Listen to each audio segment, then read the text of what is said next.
Hello everyone. This is a little bit of an advanced tip, but it's just a way that you can capture the work that students do when they're in a breakout room. So let's get started. In order to make this work, I'm going to use Google Slides.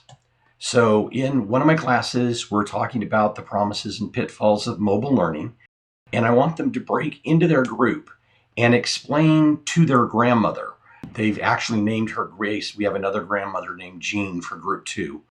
And what they're going to do is they're going to go into their breakout rooms, and then they're going to discuss what do they see as the benefits of mobile technologies.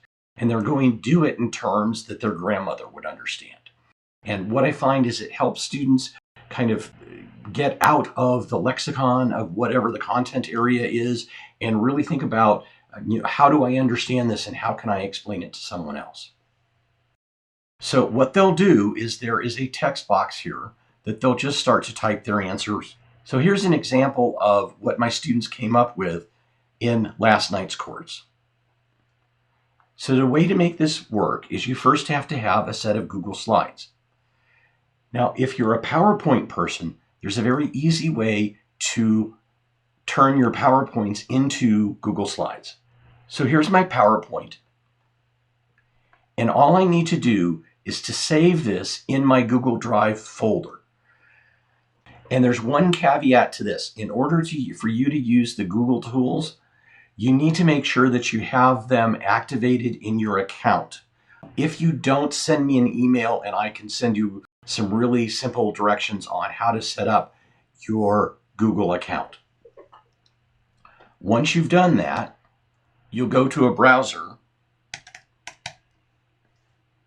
and look at drive.google.com. Now again, this is really the only tricky part, is making sure that your PowerPoint gets saved in the Google Drive that you have. So if you haven't used Google Drive before, 24/7 Help can help you get that set up, or send me an email and we can have a little Zoom meeting and I can show you how to get it set up. But here's a folder where I have my first meeting PowerPoint. I'll go ahead and open it. And Google opens it or tries to open it with Microsoft PowerPoint. Instead of that, I'm going to ask it to open with Google Slides. It'll now convert my PowerPoint into Google Slides. And that was a process that took about 15 to 20 seconds. Now it still thinks it's a PowerPoint, so we need to go up to File and Save as Google Slide.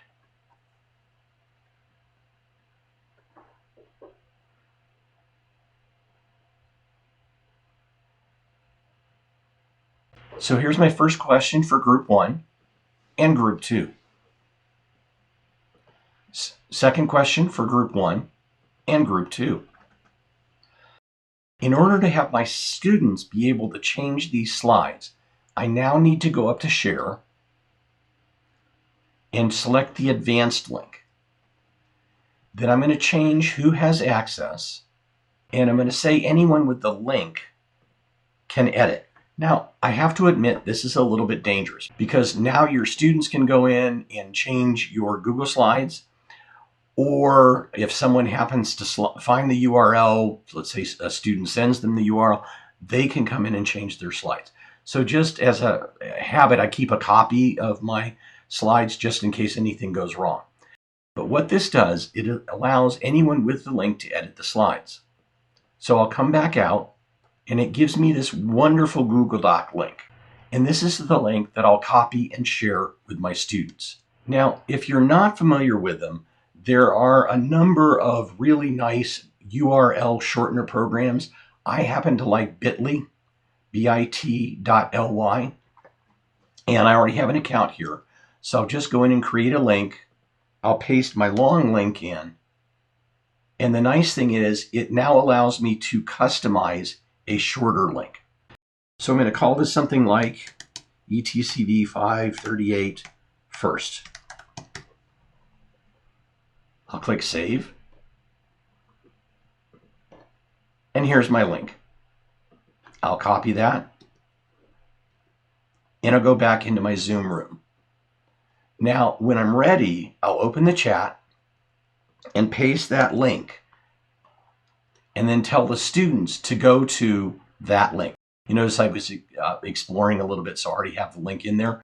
That's one of the things to consider, though, is when you're posting things in a chat, if a student comes in after you've posted something, they don't see any of the previous chats. So keep that in mind when you're posting in chat. But all they need to do now is to click on that link in the chat.